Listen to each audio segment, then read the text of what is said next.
يا أهل، أنا كيرو، ودي الحلقة رقم 19 من بودكاست أفكار مع فنجان القهوة.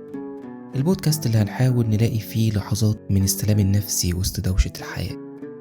كل اللي مطلوب منك إنك تشرب قهوتك وتطبطب على روحك وتيجي معايا في رحلة تكون فيها أنت صديق قهوتي المقرب. وفي نهاية الحلقة هكون سعيد لو شاركتوني تعليقاتكم وأفكاركم للحلقات الجاية، وكمان على سبيل الدعم والحب هكون ممتن جدا لو قيمت البودكاست ده على منصة البودكاست اللي بتحب تسمع منها. قهوة سعيدة.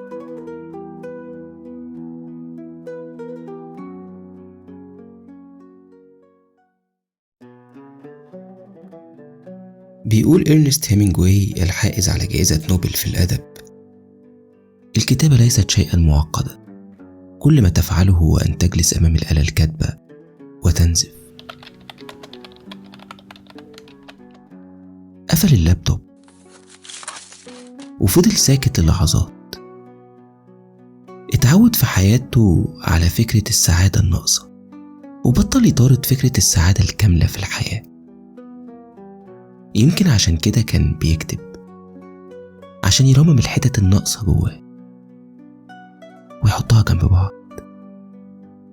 فيشوف الصورة كاملة بقدر الإمكان، بكل جمالها مهما كان فيها من شروخ. رجع بظهره لورا على الكنبة ورفع ايديه حوالين راسه، خد نفس عميق وابتسم لما عينيه وقعت على برواز الصورة المحطوط بزاوية فوق ترابيزة التلفزيون وسرح. كان بيتمنى انها تبقى هنا ويحتفلوا سوا. في مقابلة مع أوبرا وينفري بتحكي إليزابيث جيلبرت عن رحلة كتابتها لكتابها الشهير Eat Pray Love، وقالت: لم أكتب كتابي لأعلم أحد شيئا، لكني كتبته لأني كنت في حاجة لفهم نفسي. فرق كبير بين إنك تكون كاتب بيحكي رواية ورواية بتحكي عن كاتبها. بيقال كل كاتب لما بيختار موضوع يكتب فيه بيختار جزء منه، وده اللي اكتشفه لما بدأ روايته الجديدة. كان فاكرها مجرد رواية رومانسية عن الأشواق،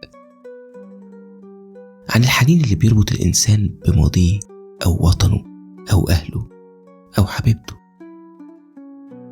بس كل صفحة كان بيكتبها كان بيكتشف معاها جزء مستخبي في روحه.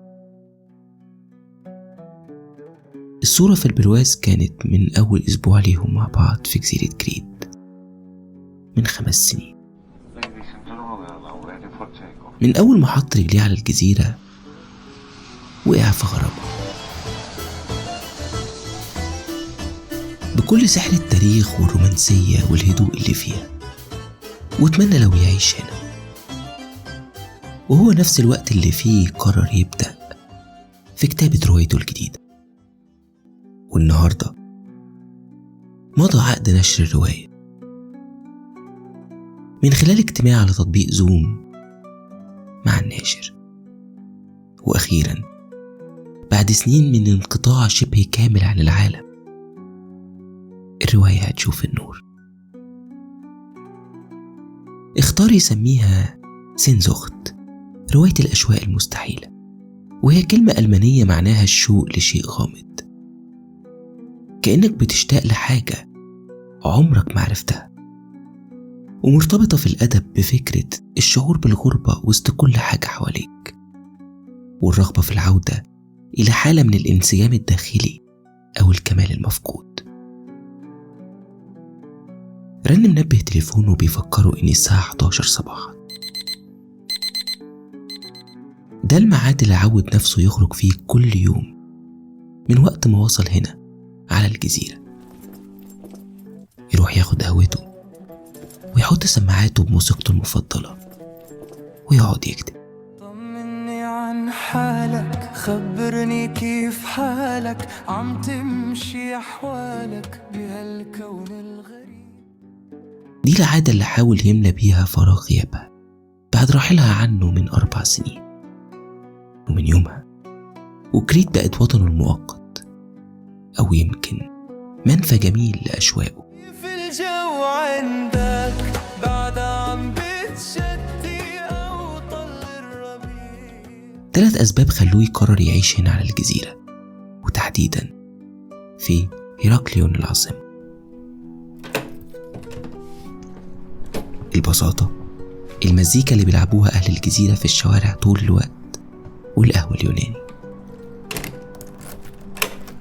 لما عاش هنا أكتر حس إن البلد دي بتشبه له في حكاياتها وفي أساطيرها القديمة. هيراكليون نفسها معناها المدينة المكرسة لهركليس، بطل أسطوري يوناني معروف بقوته الخارقة ومغامراته البطولية. خبط فيه هوا كريت وهو ماشي في شارع بيته اللي بينتهي عند ساحة ليونداريا. في آخر الشارع كافيه قديم اتعود يقعد فيه اسمه فيلوسوفيا. رحبت بيه كاترينا بابتسامة دافية، بنت جميلة من أهل الجزيرة بتشتغل هناك من سنين. بتقدم له القهوة كل يوم، لكنها النهاردة لاحظت فيه حاجة مختلفة عن كل يوم. سألته عن سبب سعادته، فقال لها وهو بيبتسم: وقعت عقد روايتي الجديدة. اختفت من قدامه للحظات ورجعت، وعلى صينية التقديم كاس صغير فيه مشروب شفاف. قدمت له كاس من الراكي، مشروب محلي مصنوع من عنب الجزيرة. وفي ثقافة أهل الجزيرة تقديم الراكي مش بس احتفال، ده علامة احترام وتقدير. وقالت له باليوناني: ياتيني ياسو، في صحتك. من ترابيزته المفضلة بيكشف مشهد النافورة القديمة الشهيرة موروسيني فاونتن. خد قطمة من فطيرة البوكاتسا، الفطار الأشهر هنا في كريت. اتعود يطلبها مع فنجان القهوة اليوناني المعمول على الرمل. فتح اللابتوب على ملف الرواية، ولع سيجارته، واستعد للمراجعة الأخيرة قبل إرسالها للناشر. روايته بتسأل سؤال بسيط وعميق: هل الاشتياق نوع من المقاومة ضد النسيان؟ بيقول الشاعر اللبناني نزار أباني في غنوة غناها عبد الحليم حافظ: اشتقت إليك فعلمني أن لا أشتاق. اشتقت إليك فعلمني أن لا أشتاق. لأول مرة ياخد باله النهاردة من الشبه الكبير بين الأشواق والكتابة. علمني كيف أقص جذور هواك من الأعمال. الشوق بيقاوم النسيان، والكتابة بتقاوم السكوت، والاتنين صاحبهم بيقول بيهم: أنا ما زلت هنا ومازال عندي مشاعر حية جوايا. الشوق بيتولد من غياب شخص أو فقدان لحظة، والكتابة كمان بتتولد من غياب الإجابات الواضحة، والاتنين بيحطوك في مواجهة عنيفة مع أفكارك ومشاعرك.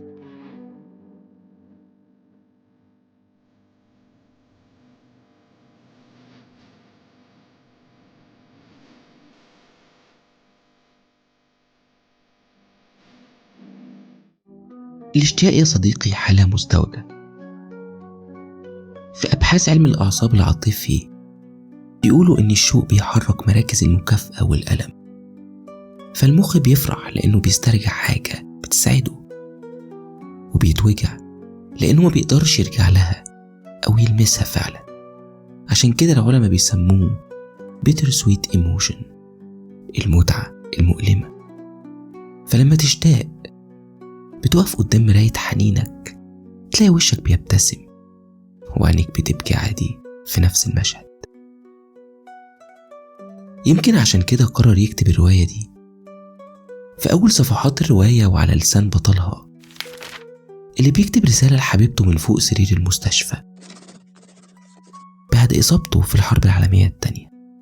وبعد انقطاع التواصل بينهم طول مدة الحرب. European war became World War in June 1941. وبيبدأ الرسالة بجملة واحدة: أشواقي تكاد تقتلني أكثر من جروح المعركة. وبيسألها البطل في الجواب: إزاي الإنسان ممكن يطلب الدواء من داء الشوق وهو مش عايز يخف منه؟ وإزاي بنحب الحنين للأشياء وللناس رغم إن ألمه ممكن يكسرنا في اللحظة 1000 مرة؟ الأشواق يا صديقي مش مجرد تذكرة عبور لشط الماضي، هو في جوهره حنين لحالة داخلية فقدت كمالها جواك مع مرور الوقت. والإنسان بطبعه كائن مشتاق لشخص، لحالة، لمكان، أو حتى نسخة قديمة من نفسه كانت أهدى أو أسعد. الفيلسوف الألماني الشهير مارتن هايدجر كان شايف إن الإنسان كائن موجه نحو الزمن، وفي كتابه Being and Time بيقول إن الوجود الإنساني لا يمكن نفهمه إلا من خلال علاقته بالزمن، وإن الإنسان دايما في علاقة مع ما كان وما سيكون، وعمره ما بيوصل لمرحلة السكون. وده لأننا كائنات محدودة بنعيش في عالم لا نملكه بالكامل. فكر في كلام هايدجر يا صديقي، هتلاقي إننا دايما يا بنشتاق للي فات يا بنتطلع بمنتهى الشوق للي جاي. في فيلم فورست كامب توم هانكس أو فورست كان صورة حية للإنسان اللي دايما بيشتاق، عدى على الحرب والحب والشهرة والسياسة، وفي كل مرة كان بيحس إن في حاجة ناقصة.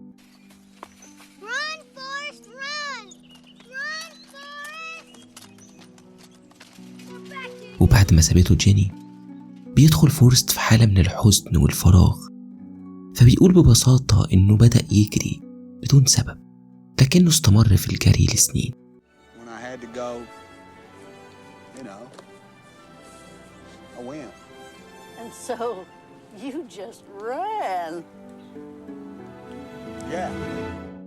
الجري هنا يا صديقي هو مثال حي للشوق نفسه، حركة دايمة تجاه حاجة مش واضحة. يمكن مفيش إنسان بيهرب من الشوق، لكن كلنا بنجري معاه بس في اتجاهات مختلفة. الشوق حيرني، الشوق سهرني، الشوق ليه بس يا قلبي. كل مرة بسمع فيها أغنية محمد فوزي دي بحس إن في حوار عميق بين القلب والعقل، بين شخص شايف الحياة كما هي وشخص لسه عايز يشوفها زي ما بيتمنى. فوزي لما سأل ليه يا قلبي تبص لفوق كان بيكلم قلبه زي ما بيكلم صاحبه اللي فهمه من غير شرح، وعايز يقوله ليه لسه رافع عينيك لكل الحاجات اللي راحت، للناس اللي مشيت، للأماكن اللي سبتها. مش كفاية؟ مش المفروض تنزل معايا على الأرض وتكمل مشوارنا في الحياة بشكل واقعي أكتر من كده؟ لكني بشوف يا صديقي إني أعظم ما في الحياة إني قلبك يفضل يبص لفوق بأمل. أصل قلبك لو نبتت فيه حتة قاسية صدقني أنت لوحدك الخسران. شهرين يا بخيل، 60 شمس و60 ليل، النبي يا حراجي ما طول قلبك لقطع بسنان الحتة القاسية فيه. الحب والأشواق والافتقاد والوحشة رغم قسوتهم أوقات على قلبك هما تأكيد على إنك لسه حي، عايش، فيك الروح. علاقة الإنسان بالأشواق ورغبته إن كل حاجة في حياته تبقى أبدية علاقة من قديم الأزل ورغبة معقدة. الإنسان دايما مصمم يعيش كأنه كائن وجوده أبدي، أحزانه أبدية، أفراحه أبدية، علاقاته أبدية، حتى شخصيته في مرحلة معينة من حياته بيفتكر إنها هي كمان أبدية. وده بيخليه يا صديقي طول الوقت في حالة شوق بأثر رجعي لكل ما فقد. في أحيان كتير الأشواق هي اللي بتخلي للحياة نفسها طعم. تخيل إنك دلوقتي ما عندكش حد بتشتاق له، ولا حاجة بتوحشك، ولا حتى مكان بتفتقده. صدقني هتفقد جزء كبير من طعم الحياة ومتعتها، الحياة اللي مهما كان مرها لسه طعمها حلو زي القهوة كده. في الليل يا حراجي تهف علي ما عرف كيف هففان القهوة على صاحب الكيف، واما امد ايديا في الضلمة القاك جنبي. طب والنبي صح ومش بكدب يا حراجي.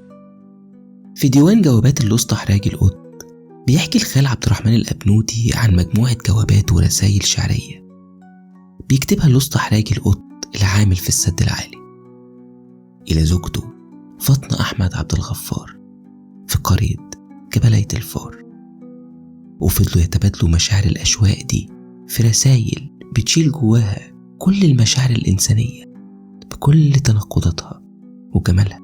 مشتاق ليكي شوق الأرض البل الريق، شوق الزعلان للنسمة لما الصدر يضيق. الشوق يا صديقي بيكشف هشاشتنا قدام عامل الزمن.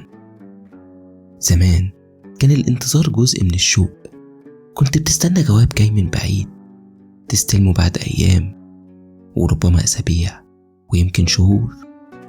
كان البعد والمسافات بيلعبوا دور كبير في الأشواق. أما دلوقتي بمجرد ما بتشتاق بتطلع موبايلك تدور على اسم الشخص، تشوف صورته الجديدة، تعرف آخر أخباره، ويا إما تزيد نار الشوق يا إما تطفي في لحظتها وتقفل تليفونك وتكمل حياتك. دلوقتي يا صديقي الوجود الرقمي لينا على الإنترنت خلت كل شيء سهل الحفظ. آلاف الصور بتتخزن، محادثات محفوظة، ذكريات كلها متسجلة في أرشيف بالتاريخ واليوم والساعة. كل ده في جهاز شايله في إيدك. منصات التواصل الاجتماعي ممكن تورينا حياة اللي بنشتاق لهم كأنها فيلم مستمر، صورهم، ضحكهم، أماكن وجودهم، فنشوفهم دايما في أجمل نسخة ليهم. وربما ده يخلق خناقة غير منطقية جوا روحك ينتج عنها سؤال: هو عايش مبسوط من غيري؟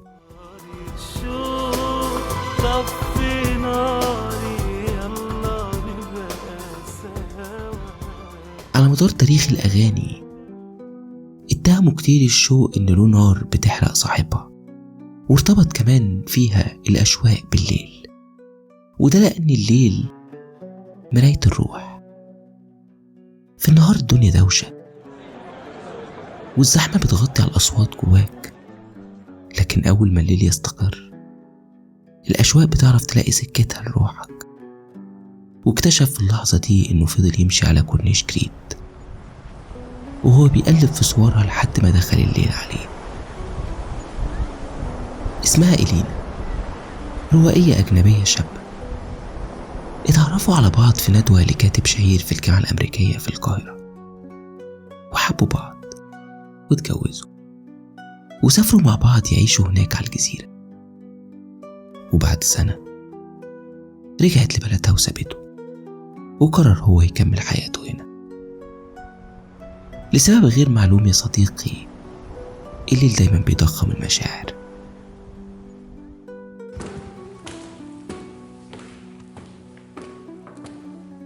رجع البيت، نور الأباجورة وقعد على كنبته المفضلة. الليل على جزيرة كريت هنا هادي.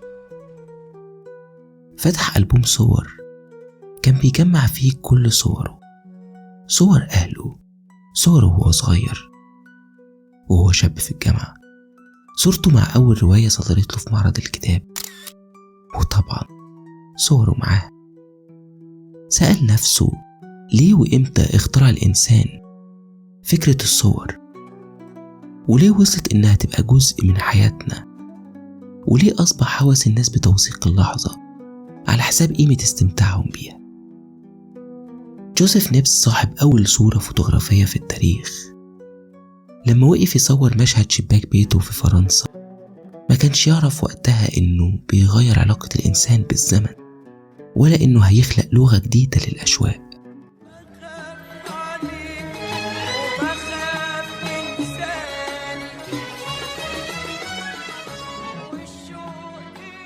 إلى أن تحولت النهاردة الصورة مش بس ذكرى، دي بقت كمان وسيلة تواصل، اعتراف ضمني بأننا لسه موجودين في اللحظة دي لمدة أطول. فكر معايا يا صديقي، لو الإنسان ما اخترعش الكاميرا هتكون القصص والحكايات في حياتنا ناقصها كتير. كل لحظة هتتشكل حسب اللي بيحكيها مش حسب حقيقتها، وفي ذكريات وقصص ووشوش هتموت برحيل صحابها، واللحظة الحلوة هتموت مع كل تكة عقرب ساعة. عمرنا ما كنا هنعرف شكلنا واحنا صغيرين، ولا شكل أمك وأبوك وهم في شبابهم وشايلينك، ولا نظرة جدك اللي مليانة حب اللي يمكن ملحقتش تشوفه أو تستمتع بوجوده.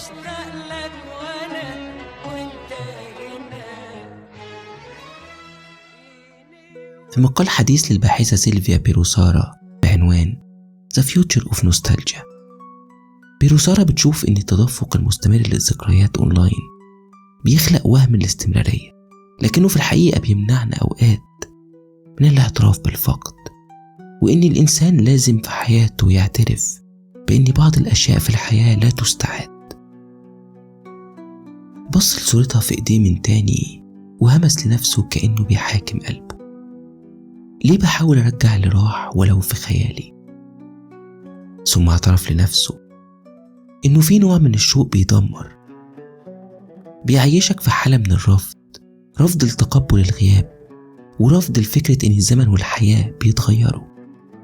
فاشرب قهوتك يا صديقي وطبطب على قلبك، مفيش حاجة بترجع زي ما كانت ومفيش حد بيرجع زي الأول، بس في حاجات بتيجي أحسن من اللي كانت، وفي حد بيبقى أقوى من الأول. الأشواق الناضجة يا صديقي عادة صحية، شوق معاه تقبل لحقيقة الغياب، مش كحالة من الاستسلام أو السلبية، لكن كنوع من الحكمة وفهم للحياة، تسليم بحقيقة إن الماضي مهما كان حلاوته ما بيرجعش. أنا ممكن أحب ذكرياتي اللي كانت من غير ما أغرق في الأسف عليها أو أعيش ببكي العمر على أطلالها. قفل ألبوم الصور وحطه جنبه، وقرر يستعين بمشهد شهير لمستر بين لما كان بيخرج مسدسه ويوجهه ناحية اللمبة فيضرب طلقة ويطفيها وينام. الطلقة اللي وجهها هو ناحية أشواقه كانت التقبل الحقيقي لمشاعره في اللحظة دي، وتقبل حقيقة إنه دلوقتي عايش في مكان تاني بظروف تانية بيحقق إنجازات تانية. ومع فنجان قهوتك اللي جاي افتكر يا صديقي إن ربنا وضع في قلوبنا الشوق لأسباب عظيمة في الحياة. الشوق هو جهاز ملاحة داخلي جوه كل إنسان، نقطة أصل، شخص أو لحظة أو مكان بيحاول يرجع له لما يحس إنه تايه أو ضايع في فترة من حياته. حضر أكلة بيحبها وشغل فيلمه المفضل واسترخى على نفس الكنبة قدام نفس البرواز والصورة، لكن الليلة دي بابتسامة أوسع، كأنه لأول مرة فهم بجد يعني إيه أشواق